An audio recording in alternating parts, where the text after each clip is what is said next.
வணக்கம். பாருங்க, கோழிக்கு சளி எவ்வளோ பிடிச்சிருக்குன்னு சொல்லிட்டு கண்ணே வீங்கி போச்சு. இதுக்கு போன வாரத்தில் தான் மாத்திரை போட்டு விட்டேன். ஆனால் கேட்குற மாதிரி தெரியல. நிறைய கோழி குஞ்செல்லாம் செத்து செத்து போகுது. எனக்கே ரொம்ப கஷ்டமாக இருக்குது. தூக்கம் பாருங்க, காலையில் பாலை குடிச்சிட்டு எவ்வளோ தூக்கம்னு சொல்லிட்டு தூங்கி எந்திரிச்சோன்னே பால் குடிக்கிற அழகை பாருங்களேன். சாமி சாமி.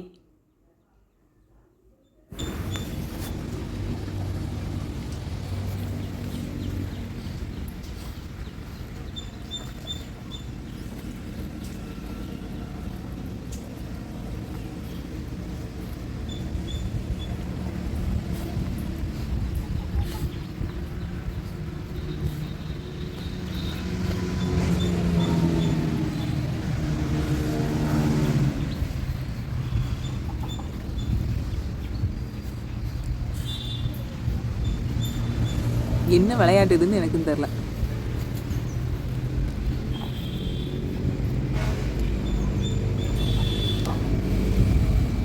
தயவு செய்து மன்னிச்சுக்கோங்க, வீடியோ வந்து கால தாமதமானதுக்கு.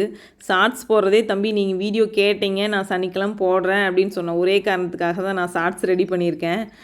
தயவு செஞ்சு மன்னிச்சுக்கோங்க. நான் வீடியோ கண்டிப்பாக போட்டுறேன் கூடிய விரைவில். தங்கத்துக்கு கயிறு மாட்டியாச்சு. இது இன்றைக்கி எடுத்ததுங்க. இன்றைக்கி தான் கயிறு போட்டோம். நம்ம சேட்டக்காரி குச்சிக்கு கயிறு போட்டாச்சுங்க. இன்றைக்கி இவ்வளோ நாள் வந்து காலில் மட்டும்தான் கயிறு கட்டி இருந்துச்சு. இன்றைக்கி தான் கயிறு ஃபஸ்ட்டு போட்டிருக்கோம். நம்ம 4 நட்சத்திரம் அதெல்லாம் எதுவும் பார்க்குறதில்ல. போன வாரம் ஞாயிற்றுக்கிழமை பிறந்தவங்க தான் இவங்க.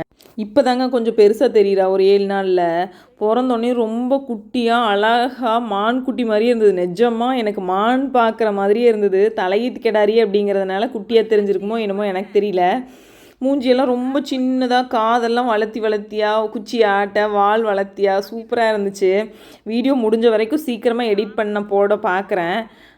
கண்டிப்பாக நாளைக்கு போட்டுருவேன்னு நம்புகிறேன். நாளைக்கு போட முடியல அப்படின்னா திங்கக்கிழமை கண்டிப்பாக வீடியோ போட்டுறேங்க. பாலுக்கு இன்றைக்கி சாயந்தரம் கட்டி கறந்தங்க. பரவாயில்ல, நல்லா சமத்தாக தான் நிற்கிறாங்க. ரொம்ப சந்தோஷம். சமத்துனா கொஞ்சம் சினுக்கு இருக்குது, ஆனால் பரவாயில்ல, பால் கறக்கிறேன். ஆனால் ஃபஸ்ட் அன்னைக்கு கொஞ்சம் லேட் ஆகிடுச்சு. அதுக்கும் எதாவது திட்டாதீங்க, உண்மையை வந்து வீடியோவில் சொல்கிறேன். டக்குன்னு வீடியோ போட பார்க்குறேன். பாப்புக்குட்டி பாருங்க எப்படி பார்க்குறேன்னு சொல்லிட்டு. இது மத்தியானம் எடுத்ததுங்க, இன்றைக்கி மத்தியானம். சளி பிடிச்சிருச்சு அப்படிங்கிறதுனால கோழியெல்லாம் கொடுத்துர்லாம் அப்படின்ட்டு இருக்குது. இன்றைக்கி வர சொல்லியிருந்துச்சு, வரல. நீ எப்போ வருவாங்கன்னு தெரியலிங்க. ஏன்னா செத்து போகுது. அப்புறம் நீ என்ன பண்ணுறது, எல்லாமே உடம்பு சரியில்லாமல் அதனால் கொடுக்க வேண்டியதாக இருக்குதுன்னு வச்சுக்கோங்களேன். என்னடா அது?